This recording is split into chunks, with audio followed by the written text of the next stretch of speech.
Coucou, j'espère que vous allez bien. Je partage avec vous sur ma page des histoires de vie, des histoires flippantes parfois, des enquêtes policières. Je scrute un peu la toile, les réseaux et je vous ramène souvent des vidéos, voilà, d'histoires à la une, dans le blog. Et j'espère franchement que vous allez aimer mes publications. Merci de me soutenir en vous abonnant, en likant, en partageant.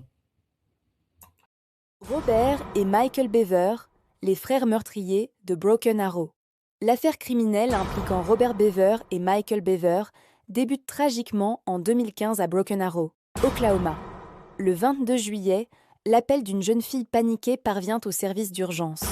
Les agents arrivent sur les lieux et découvrent une scène des plus bouleversantes. 5 membres de la famille Beaver assassinés et 2 jeunes survivants, dont une gravement blessée. Les premiers indices sur les lieux du crime révèlent une brutalité sans précédent, plongeant les enquêteurs au cœur d'une violence effroyable. Les frères Beaver, âgés respectivement de 18 et 16 ans, sont rapidement identifiés comme les principaux suspects. Ils sont appréhendés non loin de la maison familiale après une brève fuite dans les bois. Lors des premiers interrogatoires, l'aîné Robert révèle des détails glaçants sur leur plan initial. Ils souhaitaient devenir des figures notoires à travers un massacre, inspiré par d'affreux précédents médiatisés.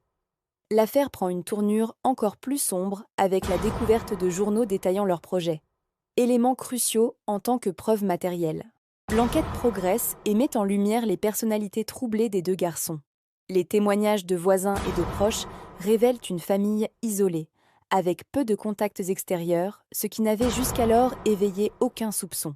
Les experts psychologiques tentent de sonder l'environnement familial et la dynamique entre les 2 frères pour mieux comprendre les racines de cette violence.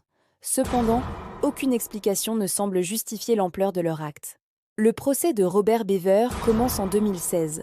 Son avocat évoque des problèmes de santé mentale et une enfance marquée par des abus, mais le tribunal reste implacable face aux preuves accablantes. Robert est finalement condamné à la perpétuité sans libération conditionnelle.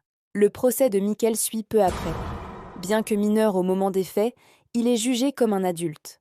En 2017, Michael reçoit lui aussi une sentence similaire, après que le jury rejette la défense de sa complicité sous l'influence de son frère aîné. L'affaire Beaver soulève de nombreux débats sur la prévention de la violence familiale et la responsabilité des proches. Les experts s'interrogent sur les signes avant-coureurs et les interventions possibles.